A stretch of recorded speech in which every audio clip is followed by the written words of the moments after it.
Hello everyone welcome to learners club. आजको सेसनमा चाहिँ हामी कम्बिनेसनको चाहिँ स्टार्ट गर्न गइरहेका छौँ है। योभन्दा अगाडिको सेसनहरूमा चाहिँ मैले बेसिक प्रिन्सिपल अफ काउन्टिङ र पर्मुटेसनहरूलाई चाहिँ कभर गरिसकेँ होइन। अनि हाम्रो फर्स्ट इन्ट्रोडक्सनको भिडियोमा पनि मैले चाहिँ पर्मुटेसन र कम्बिनेसनको डिफिनेसन दिएर चाहिँ तिनीहरूको इन्टरप्रिटेसन दिइसकेको हुनाले म चाहिँ यसमा चाहिँ सिधै यसको थ्योरमतिर लाग्छु है त। कम्बिनेसनमा हाम्रो फर्स्ट थ्योरम के छ भन्दाखेरि the combination of n objects taken r at a time is n factorial whole upon n minus r factorial into r factorial। अब यसलाई कसरी प्रुभ गर्ने त?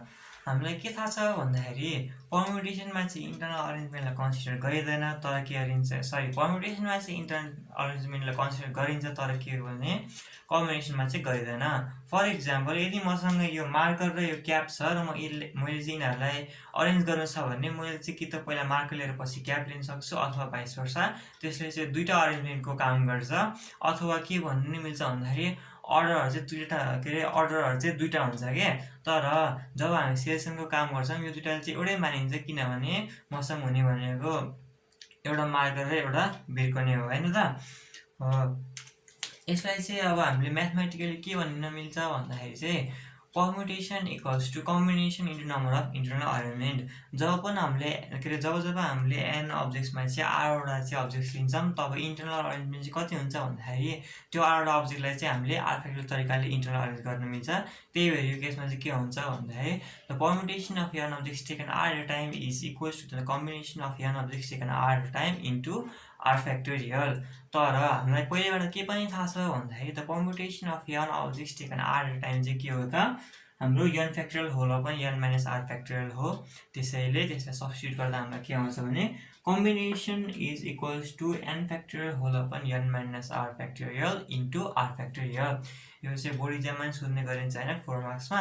इक्जाममा चाहिँ अलिकति ल्याङ्ग्वेज लेख्नुपर्छ है। अब चाहिँ म अरू मिनी थ्योरमहरूतिर जान्छु है त।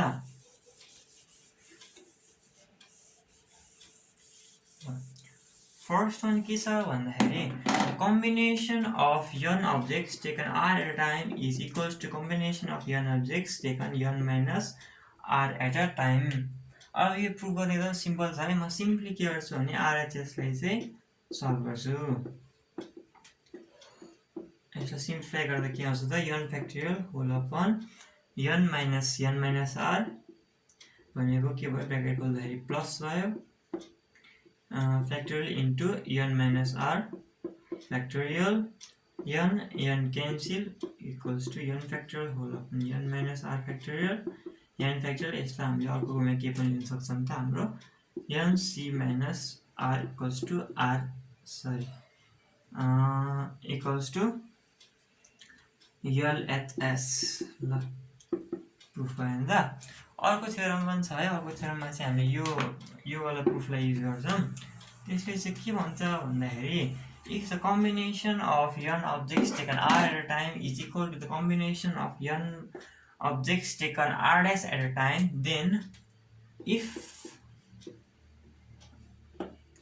then either r equals to r dash, यो त हामीले नर्मली कम्पेरिजन गरेर हेर्न सक्छौँ होइन, or r plus r dash equals to n। Second one चाहिँ कसरी गर्ने त हेरौँ है त। सेकेन्ड वान गर्नलाई पनि केही पनि गाह्रो छैन है। हामीले जस्ट पहिलाको थ्योरमलाई चाहिँ युज गर्नुपर्छ। We know combination of n objects taken r dash at times is equals to the number of combination of n objects taken r at a time is equals to number of combination taken n minus r at a time। अब यो दुईटालाई हामी के गर्दियौँ भन्दाखेरि compare गर्दियौँ। we get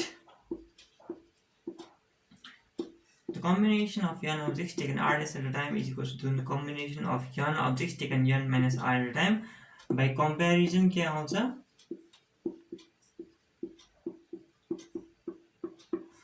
r dash equals to n minus r, therefore r plus r dash equals to n। ल अब हाम्रो third proof पनि गर्नुपर्छ है त।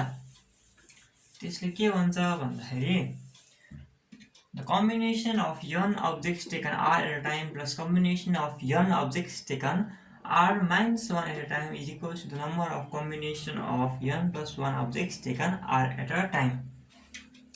अब यो कसरी गर्ने त यो गर्न चाहिँ सिम्पली हामीले सिम्प्लिफाई मात्रै गर्ने है यसलाई त्यसलाई एक्सपान्ड गरौँ है त के भन्छ the combination of n objects taken at a time भनेको n factorial whole upon n minus r factorial into r factorial plus n factorial whole upon n plus 1 minus r मैले जस्ट के गरेर arrange गरेर bracket खोलेर है अनि r minus 1 factorial actually हामी यसो RHS तिर ध्यान दिउँ त RHS को भ्यालु कति आउँछ भने n plus 1 factorial whole upon n plus 1 minus r factorial r factorial अब यसलाई हेरेर चाहिँ हामीले यसलाई सिम्प्लिफाई गर्न ट्राई गरौँ है RHS मा के हुँदो रहेछ भन्दाखेरि डिनोमिनेटरमा चाहिँ r फ्याक्टोरियल छ हैन अनि n plus 1 minus r factorial छ हो अब हामीले के गर्छौं भने लेफ्ट ह्यान्ड साइडलाई सल्भ गर्दा पनि हामी चाहिँ डिनोमिनेटरमा चाहिँ त्यही ल्याउन ट्राई गरौँ है त त्यही ल्याउनलाई के गर्ने भन्दाखेरि हामीलाई यसमा r पहिलेबाट छ n minus r फ्याक्टोरियलबाट n plus 1 minus r factorial ल्याउनलाई के गर्नुपर्छ त हामीले n के गर्नुपर्छ n plus 1 minus r ले यसलाई मल्टिप्लाई गर्नुपर्छ तल त्यसले मल्टिप्लाई गर्दा माथि पनि त्यसले मल्टिप्लाई गर्ने पर्यो n minus r factorial n plus 1 minus r factorial है त तल माथि मल्टिप्लाई गर्ने यो किन गरेको n plus 1 minus r factorial ल्याउन किनभने n minus r factorial into n plus 1 minus r भनेको के हो त n plus 1 minus r factorial हो यो टर्म र यो टर्ममा प्लस 1 को मात्रै डिफरेन्स छ है त त्यही भएर चाहिँ हामीलाई के थाहा छ भने n factorial बराबर n plus 1 factorial बराबर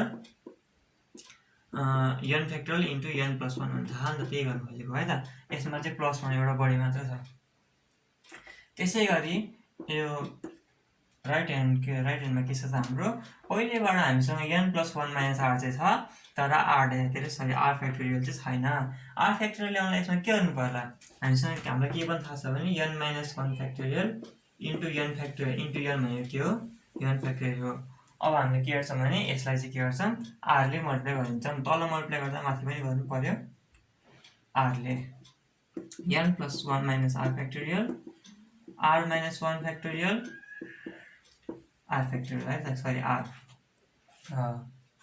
यसलाई अब हामीले के गर्छौं भन्दाखेरि n factorial n plus 1 minus r factorial र r factorial चाहिँ कमन लियौं है त यति सबै पार्ट चाहिँ हामीले के गर्छौं कमन लिइसक्यौं अब बाँकी भयो यति मात्रै भयो नि त त्यसलाई चाहिँ मैले लेख्ने n plus 1 minus r यसबाट पनि मैले यति सबै कुरा चाहिँ कमन लिइसके र के भयो प्लस r कसरी कमन लिए किनकि n plus 1 minus r र त मैले कमन लिएकै हो सिधै अनि r minus 1 factorial into r भनेको के हो r factorial यसमा पनि त्यस्तै सिमिलर है त अब यो के काट्यो r र r काट्यो अनि हामीलाई के थाहा छ भन्दाखेरि n factorial into n plus 1 factorial into n plus 1 भनेको के हो त n plus 1 factorial n plus 1 factorial whole upon n plus 1 minus r factorial यसलाई हामीले अर्को टर्ममा के लेख्न सक्छौं त n plus 1 c r combination of n plus 1 objects taken r at a time यति नै हो हाम्रो मिनी थ्योरमहरु पनि हैन अब चाहिँ हामी हल्का यसको एप्लिकेसन तिर जाम है त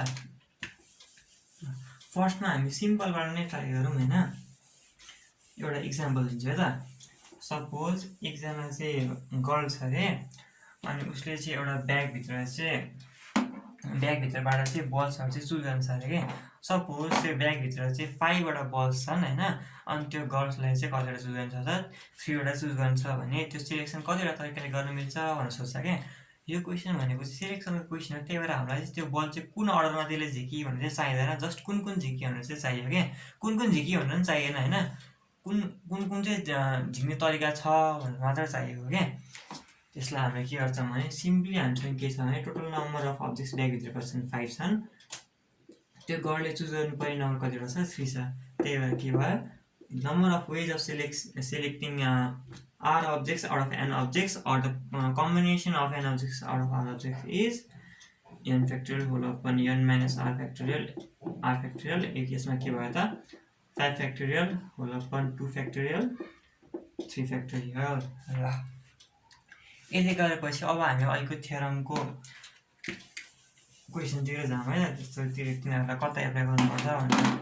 हामीसँग एउटा क्वेसन छ, the combination of 20 objects taken r plus 5 at a time is equals to combination of 20 objects taken 2r minus 7 at a time. यो गिभन छ। देन हामीलाई combination of 15 objects taken r at a time कति हुन्छ भनेर निकाल्नुपर्छ। हामीसँग के theorem छ भने the combination of n objects taken r at a time बराबर n र n त बराबर छ नि त। The combination of n objects taken r dash at a time छ भने हामीले के भन्न सक्छौँ भने either r equals to r dash or r plus r dash बराबर n। अहिले भर्खरको थ्योरम भयो। अब यो दुईटै मध्ये चाहिँ दुईटै मिल्छ त भन्ने हुन्छ है त। दुईटै चाहिँ मिल्न सक्दैन, यो आइदर अर हो होइन। कुन चाहिँ मिल्छ त भन्दाखेरि जुन एन्सर चाहिँ हाम्रो होल नम्बरमा आउँछ नि, होल नम्बरमा आउँछ त्यो चाहिँ हाम्रो राइट हुन्छ भने जुन नेगेटिभ अथवा चाहिँ हाम्रो फ्रेक्सनल नम्बरहरू आउँछ नि तिनीहरू चाहिँ इन्करेक्ट हुन्छ है त। ल हामी एउटा चेक गरौँ, r equals to r dash गऱ्यो भने के आउँछ त्यसमा सिम्पली r plus 5 बराबर 2r minus 7 आइहाल्यो। देयरफोर r बराबर 12 आयो। हो यो एन्सर चाहिँ राइट भयो भने हामीलाई थाहा पाइसक्यो नि, किनकि होल नम्बरमा छ। त्यही पनि चेक गर्न मन लाग्यो भने अर्को पनि गर्दा हुन्छ है त। अर्कोले के भन्छ r plus 5 plus 2r minus 7 बराबर 20, 3r minus 2 बराबर 20, देयरफोर r बराबर कति आयो 22/3, जुन भनेको हाम्रो इम्प्रपर फ्र्याक्सन हो, जुन चाहिँ कम्बिनेसनमा सल्भ गर्दाखेरि आउन सक्दैन। हामीले यसमा अब्जेक्टलाई टुक्राउन पाइँदैन। सरी, हाम्रो combination of 15 objects taken r at a time पनि चाहिएको थियो नि त होइन हामीलाई। त्यो भनेको त कति भयो, हामीलाई सिम्पली के गर्न सक्छौँ, combination of 15 objects taken 12 at a time भनेको 15 factorial whole upon 3 factorial 12 factorial जति आउँछ त्यति है त।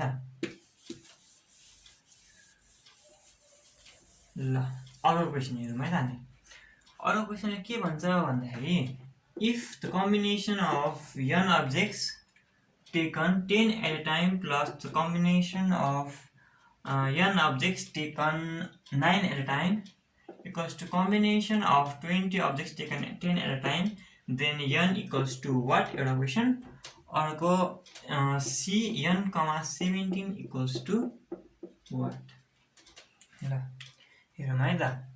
हामीले यसलाई कुन थ्योरमसँग कम्पेयर गर्न सक्छौँ भन्दाखेरि the combination of n objects taken r at a time is combination of n objects taken r minus 1 at a time is equals to the combination of n plus 1 objects taken r at a time। त्यही format छैन त हो। Simply के गर्छौँ भन्दाखेरि हामी चाहिँ compare गरिन्छ। हेरौँ है, यो माथिको यो दुईवटा बराबर हुनुपर्छ, दुईवटा बराबर छ। अर्को एक भन्दा के अरे n भन्दा बढी भयो रहेछ, त्यसको आन्सर के भयो 20 equals to n plus 1, therefore n equals to 9 हाम्रो सिधै आइहाल्यो फर्स्टवाला। अब हामी के हेर्छौँ भन्दाखेरि एउटा चाहिँ अर्को भन्दा एक कम हुनुपर्छ, 9 भनेको 10 भन्दा एक कम आइहाल्यो र राइट ह्यान्ड साइडमा के हुनुपर्छ त्यो पनि 10 सँगै बराबर हुनुपर्छ, r सँगै बराबर हुनुपर्छ, त्यो छँदैछ। त्यही भएर कम्पेयर गरिदिउँ, r बराबर 10 आइहाल्यो।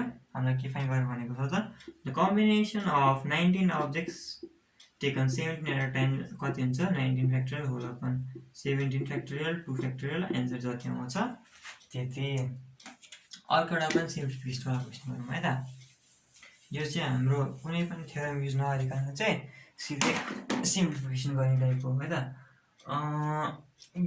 हामीलाई दिएको छ the combination of n plus 2 objects taken 4 at a time is equals to the combination of n objects taken 2 at a time times 6 यो दिएको छ है त। यसलाई चाहिँ के गर्ने भन्दाखेरि मैले भनिसकेँ कुनै पनि थ्योरम लगाउने होइन, सिधै युज गर्ने। कि थ्योरम किन नलाउने होइन, किनकि हामीले यस्तो खालको थ्योरम त कहीँ कुनैसँग पनि मिल्दैन नि। हामीसँग थ्योरमै जम्मा 3टा छ, त्यो हेर्दाखेरि कुनैसँग पनि कम्पेरेबल छैन। त्यही भएर चाहिँ हामी के गर्छौँ सिधै सिम्प्लिफिकेसन गर्छौँ। हामीलाई के थाहा छ, यो भनेको के हो n plus 2 factorial whole upon n minus 2 factorial 4 factorial equals to 6 times n factorial whole upon n minus 2 factorial 2 factorial n minus 2 factorial n minus 2 factorial cancel. और के भन्न सक्छौँ हामीले 2 फ्याक्टोरियल भनेको 2 हो, त्यही भएर यो 3 जा। अनि n plus 2 फ्याक्टोरियल हामीले अर्को टर्ममा के लिन सक्छौँ भने n plus 1 अनि n factorial whole upon 4 factorial equals 3 times n factorial whole upon 1 हुन् हैन n factorial cancel or n square plus sorry है n plus 2 हुन्छ है or